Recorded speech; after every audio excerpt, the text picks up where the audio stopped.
Hello and welcome to the Foreign Press Podcast. I'm Alan Herrera.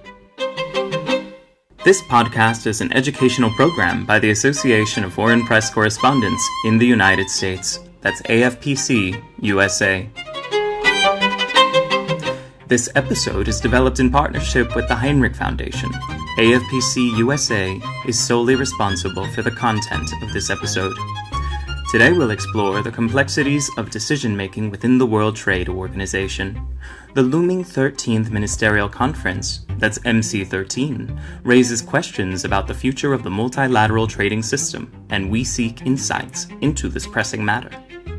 Consensus-based decision-making becomes increasingly challenging as the WTO grapples with a growing membership and an expanding global trade agenda. However, recent experiences with plurilateralism within the WTO provide a glimmer of optimism amidst the complexities. To shed light on these issues, we are joined by Dr. Deborah Elms, the head of trade policy at the Heinrich Foundation. With her extensive background, including serving as the executive director and founder of the Asian Trade Center, Dr. Elms is a leading expert on trade policy in the region. Stay tuned as we explore the challenges that WTO members face in reaching agreements and decipher what MC13 signals for the future of the multilateral trading system.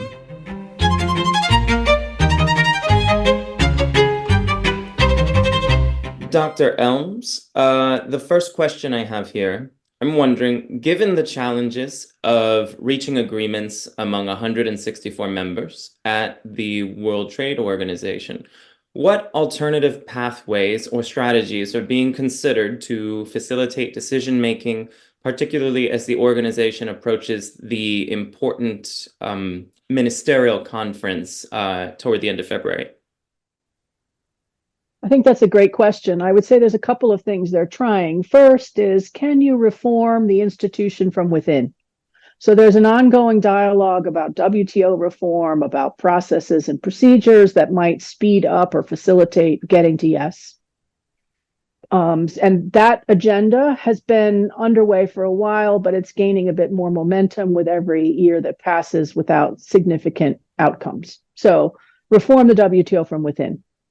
A second alternative is one that is being tried right now, which is to have subsets of members, smaller groupings of members who try to get an agreement and then locate that agreement within the WTO structure itself. So although not all 164 members are there, you have a pretty large number. Depending on the topic, we have activities underway with 90 to 110 members. So a big number, even if it's not all of them, who are trying to reach an agreement on a smaller subset of issues. So that's the second approach. A third approach is to simply abandon the WTO and to say, if that institution is not working, we're not going to leave it. So people are not yet leaving the WTO, but they are shifting resources elsewhere. So where else could we get agreement on trade and other economic issues? We could do it in smaller settings. We could do it in our region. We could do it on a bilateral basis. We could think about sector-specific commitments for like digital trade. So we could do it outside of the WTO. And at the moment, those are the three broad areas to reform the WTO from within, to make smaller groupings within the WTO and see if they're successful, or to move outside of the organization altogether and make agreements outside of the WTO. So given all of this, how has the increase in membership and diversity affected the WTO's ability to make decisions through consensus? And are there specific examples or instances that you can think of where this challenge has been particularly pronounced? I think one of the reasons why we can't get to yes is that when you have 164 members, as I've written, if you just wanted to order lunch, that is a painstaking and difficult process. And if you needed to have everyone agree on what you ate and where you plan to eat it, with 164, you can see how this quickly becomes an obstacle to getting anyone fed. And that's the same problem that the WTO has. As it's gotten bigger, and as that membership has become significantly more diverse, from some of the smallest, poorest countries through some of the richest countries, largest, et cetera, trying to get an agreement around what does a successful outcome look like is difficult.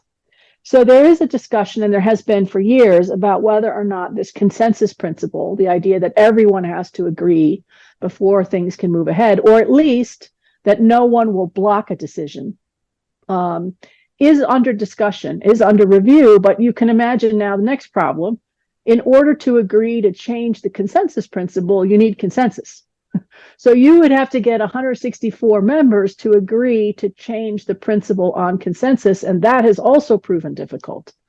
So that is why there is a bit more creative thinking about alternatives than there was, because the more the institution grows, the harder it is to get an agreement.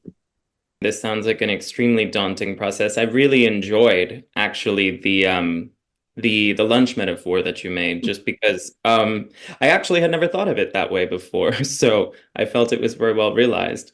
And given that this makes it, of course, very difficult to reach agreements, you discuss plurilateral agreements, and I have two questions here, but the first, could you provide examples of plurilateral agreements that fall into the first type? You discussed two types, so such as the Information Technology Agreement, otherwise known as the ITA.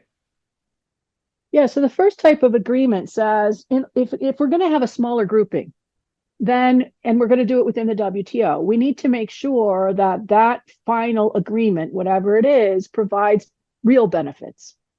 So how do we do that? Well, one way is we make sure that we cover a sufficient amount of trade so that those who are left out of the agreement are a relatively small portion of overall trade in whatever that is. And so information technology agreement was electronics equipment, mostly computers, TVs, remote controls, etc.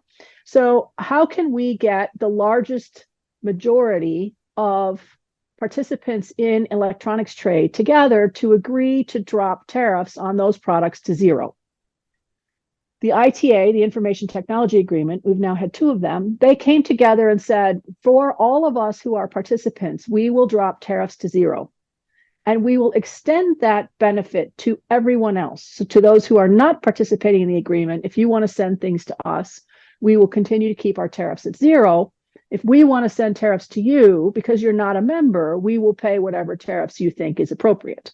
So the idea here was we could make an agreement with a smaller group of countries, but the benefits get spread to everyone. Everyone has access to zero tariffs among the participating members.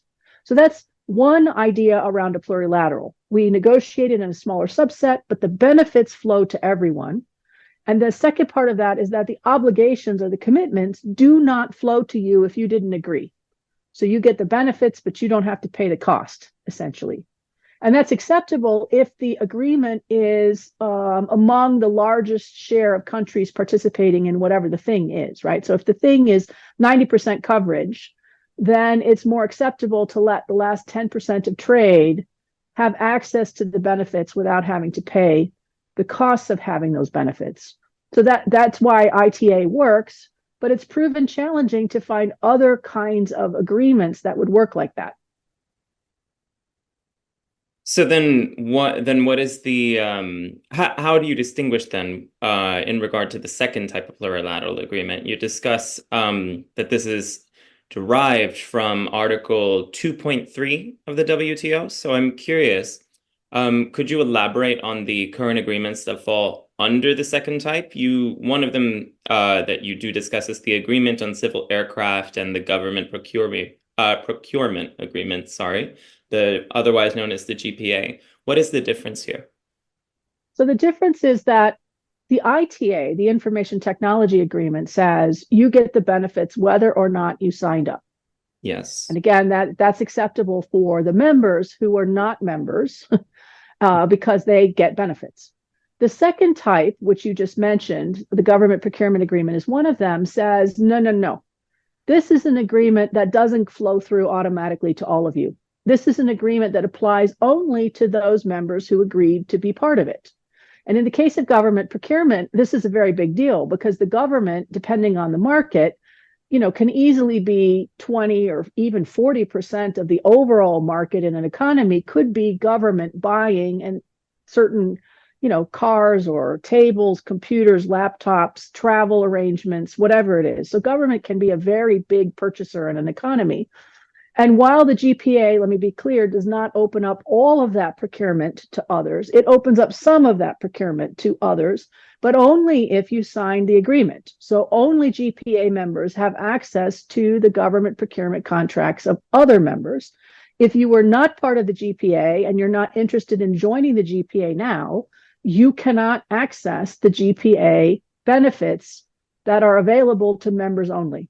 So the first kind of agreement, the first kind of plurilateral is, again, done with a smaller group, but the benefits extended to everyone. And the second kind of plurilateral is done with a smaller group, but the benefits stay with members only.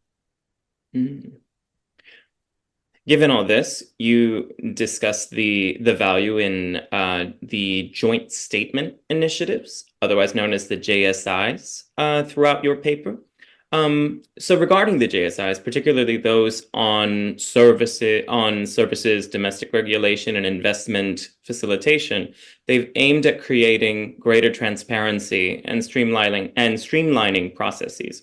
How have these initiatives, Dr. Elms, brought about changes, and what impact do you believe they will have on improving the business environment for companies that are engaged in cross-border trade?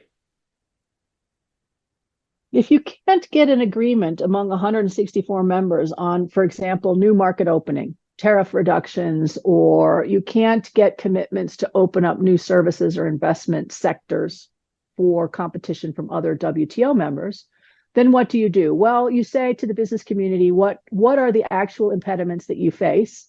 And in many cases, the business community will say, our problems are actually not tariffs so much.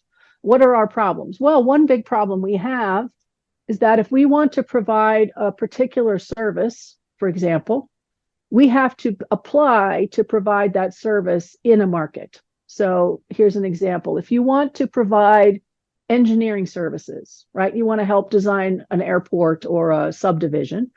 You may need to have a license in order to practice engineering services in a particular WTO market.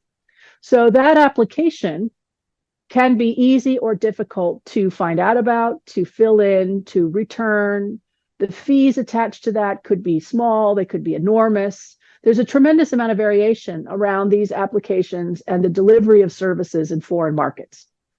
So the WTO members who are involved in this negotiation said, well, actually, if we can't get more discussions about how to open up more services sectors and subsectors, and we can't agree on how to treat them once they're in the market, which is traditional WTO kind of negotiations, then let's focus on something else that does matter to companies, which is how do we keep these procedures and practices as open, clear, transparent as possible. So we could sign an agreement among ourselves that says, these are the rules about how, in the case of investment, how we handle investment regulations and investment decisions in terms of, again, applications, et cetera. And in the cases of domestic services, how do we handle the application procedures to deliver those services? So we could make a smaller grouping agreement that promises certain kinds of transparency, certain kinds of obligations about the speed with which you'll look at those applications and so forth. And that's the kind of commitment that seems useful for companies, but also achievable within the WTO context. So those two JSIs are about facilitating trade in what we used to call the sort of behind the border areas. So things that domestic governments have control over, that do affect trade, that could be resolved, and that can be done so through these smaller groupings. And these smaller groupings, they operate outside the formal multilateral WTO process, correct?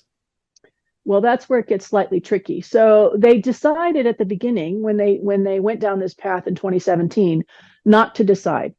They just started negotiations, and they said, when we finish them, we'll figure out how to attach this, if at all, to the WTO. And with MC13 coming, that ministerial conference coming, it's time to think seriously about how do we attach these agreements into the WTO. Now, that is running into, unfortunately, with many things in the WTO, a few roadblocks. So one is that if you want to attach it to the WTO, you have to think hard about how are you going to attach it? Are you going to make it the first kind of agreement where the benefits flow through to everyone? Or are you going to make it the second kind of agreement where only members get those benefits?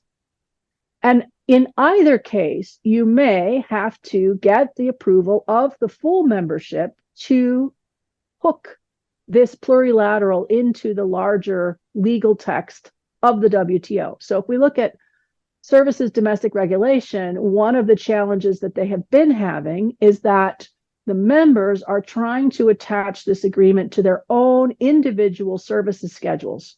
That's the method that they're trying to use to bring this into the WTO.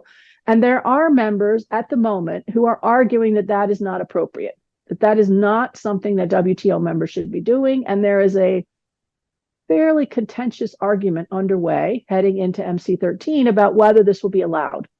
Can you get this agreement into place by allowing the individual members to attach it to their own domestic schedules at the WTO?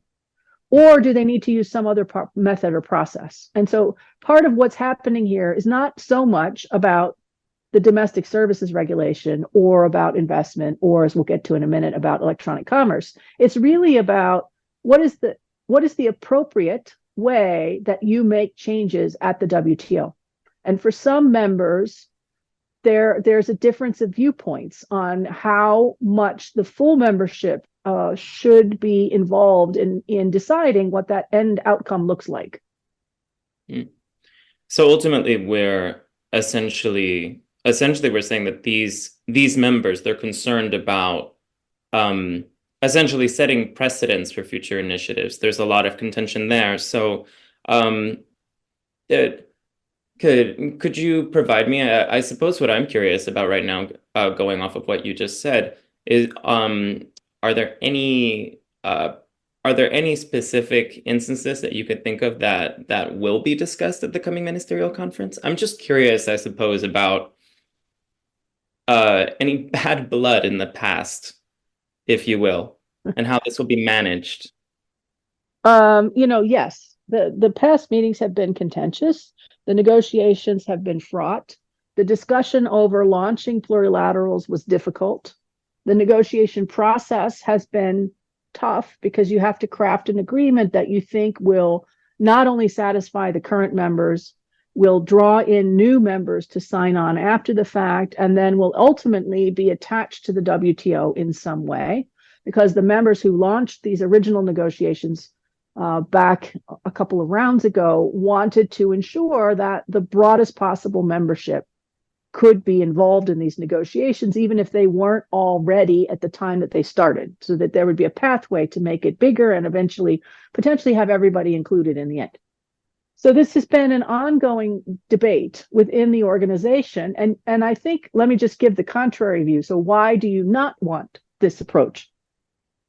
You don't want this approach because you are either worried about or committed to the principle of consensus. You say, well, what do I like about consensus? Well, one thing I like about consensus is that it guarantees that everyone's viewpoint is heard. And that when we reach an agreement among all of us, we have all reached that agreement. We have done what needs to be done in order to get this past 164 of us. And if we start allowing plurilaterals among smaller groupings, then we overcome the objections of a few. We potentially harm those people, those countries that are out. And that could be an issue. And we are no longer committed to the principle of consensus. And consensus, I think some might argue, is especially important when you get to more controversial topics. So it's perhaps less controversial that you're going to do what you can to help small businesses, right? That might not be terribly controversial as a statement.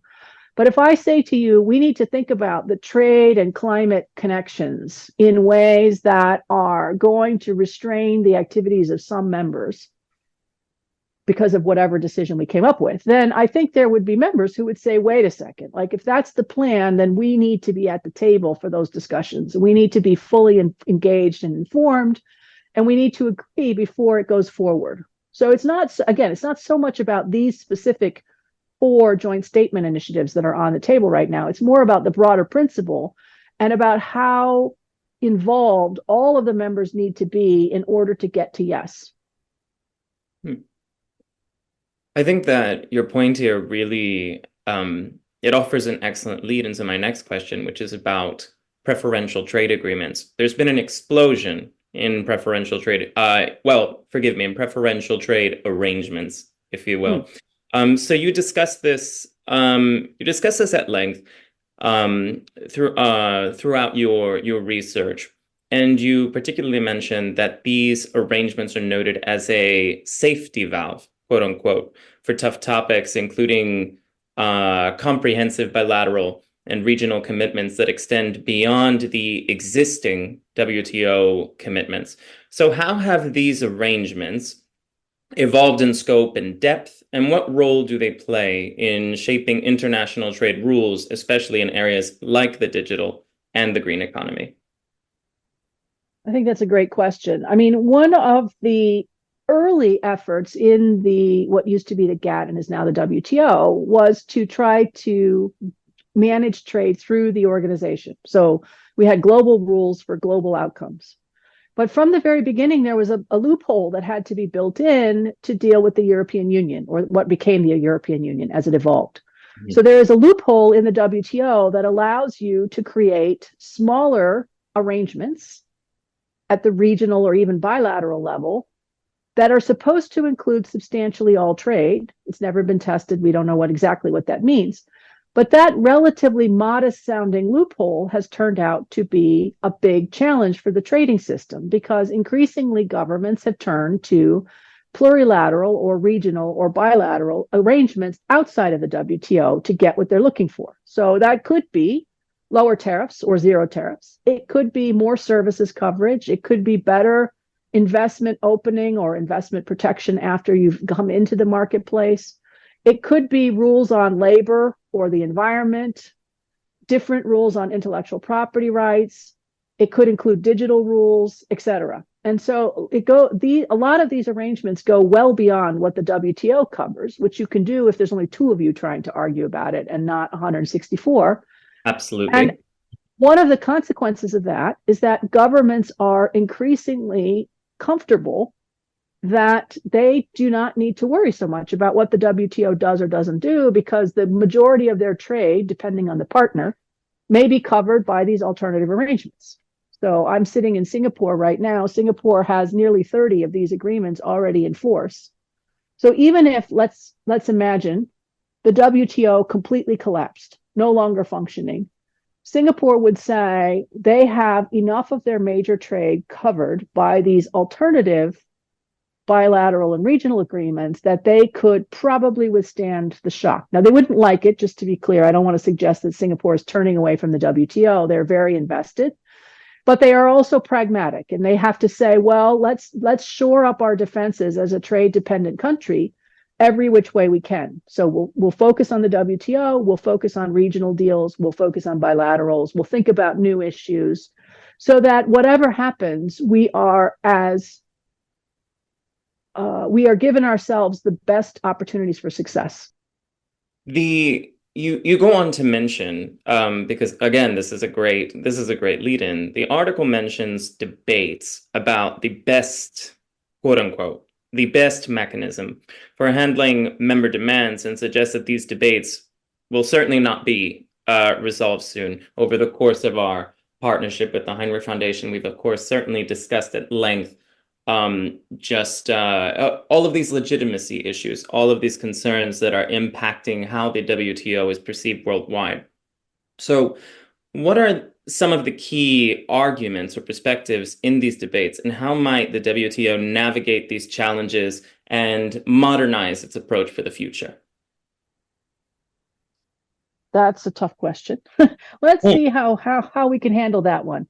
Okay, so start at I don't know if it's at the beginning, but the institution that was the forerunner to the WTO was never designed to be an independent institution. There was a larger entity called the ILO at the time that was meant to be ITO, the International Trade Organization, ITO, which was meant to be the bedrock for handling trade. And it was a very comprehensive, a great agreement with a lot of different parts about the institutional structure. How did you get decisions? Who was in charge? How was it going to operate, et cetera? That ended up being blocked by the US Congress. And so the solution to that problem was they took a chapter, literally a chapter, out of the old agreement called the General Agreement on Tariffs and Trade, which was just about market access for tariffs for goods. And they said, let's make that the institution. And so they pushed forward with just a piece of this larger institutional framework. Okay, now why do I always go back to that original point? Because the institutional framework we now have in 2024 with 164, soon to be 166 members, was not designed well from the beginning. And I would argue that especially this consensus principle, which has become a real obstacle to making forward progress, was, again, a sort of temporary solution to a problem of how do we rescue something from the ashes of the original ITO.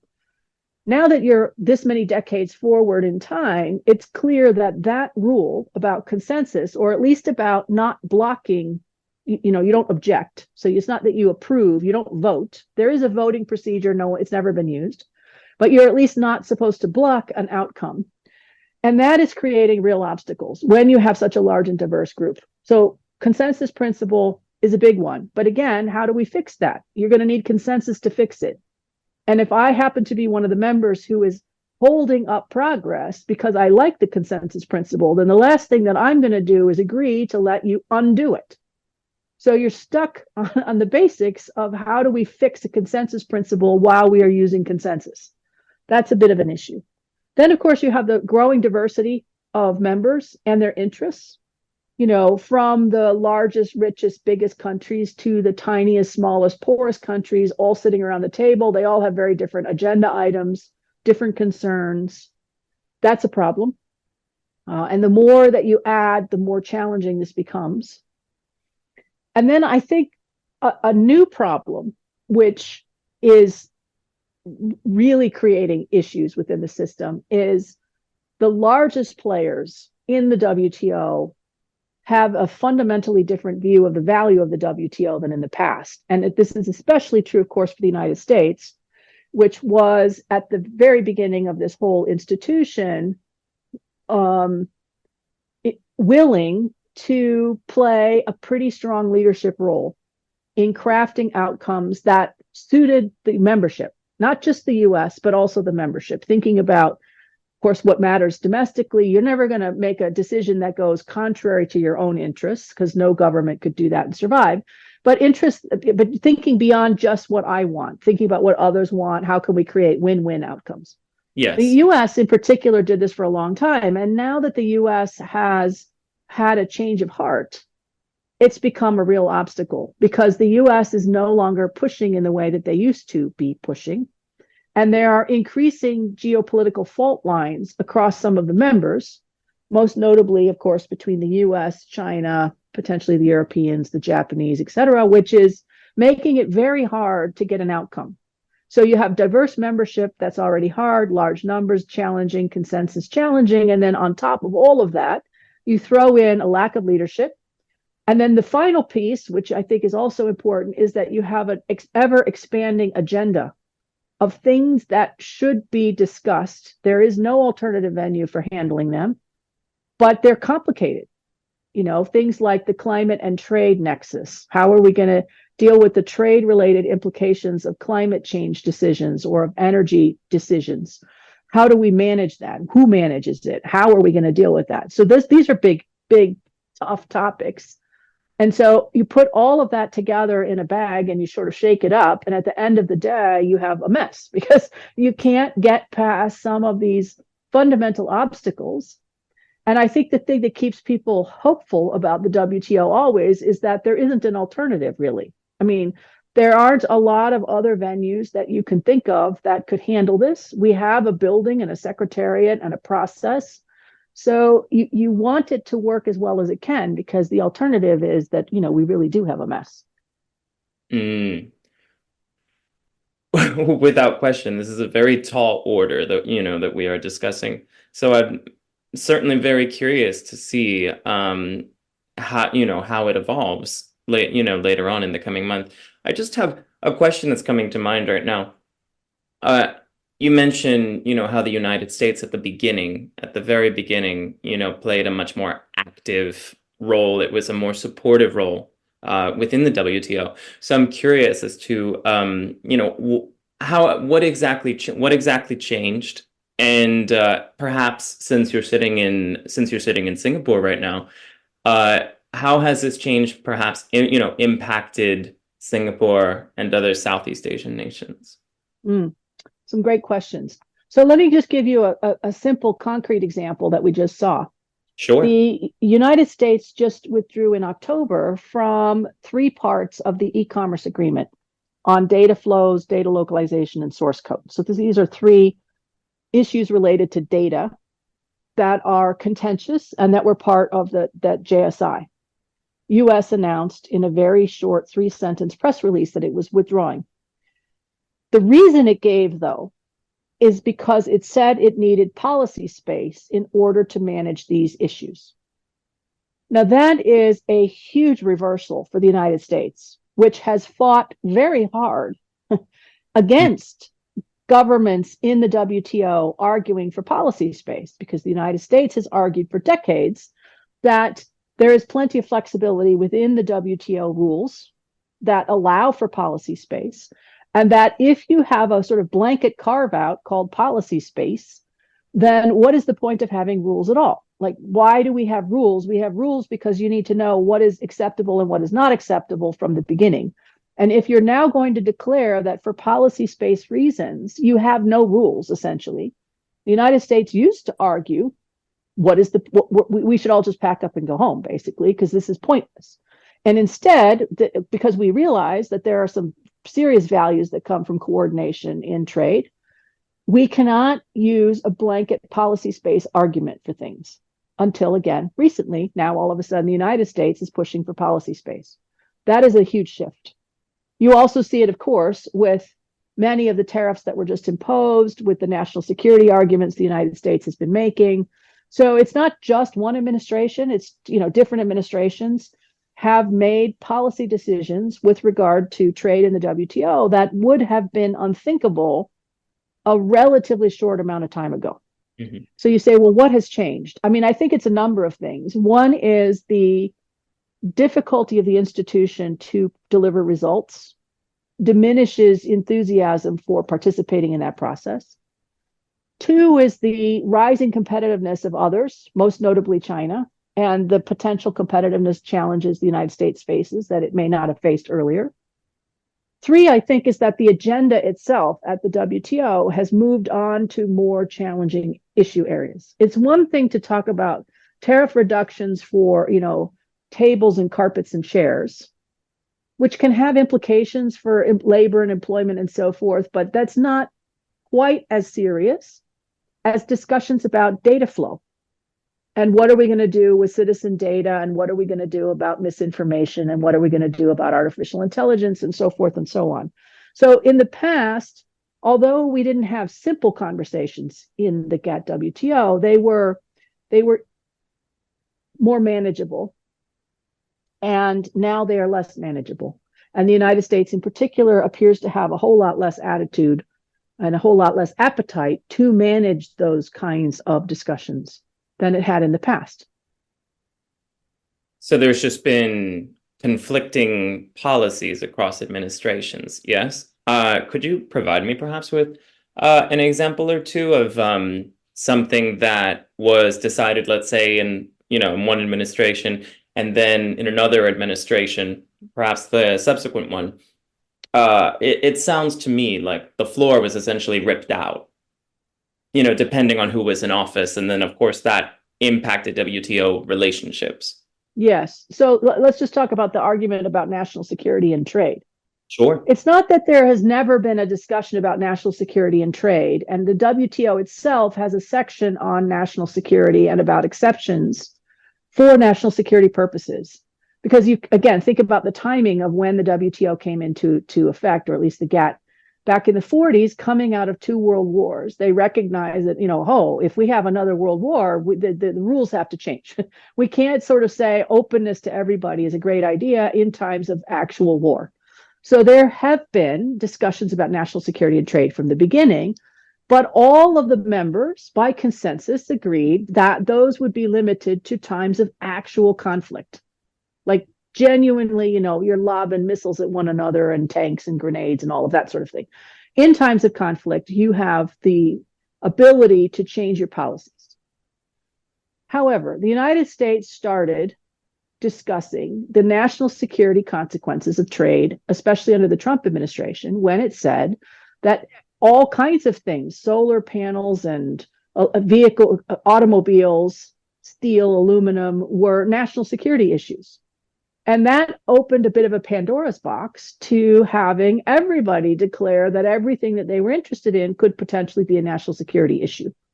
And so that is a fundamental change in the way the United States viewed trade commitments and viewed trade commitments in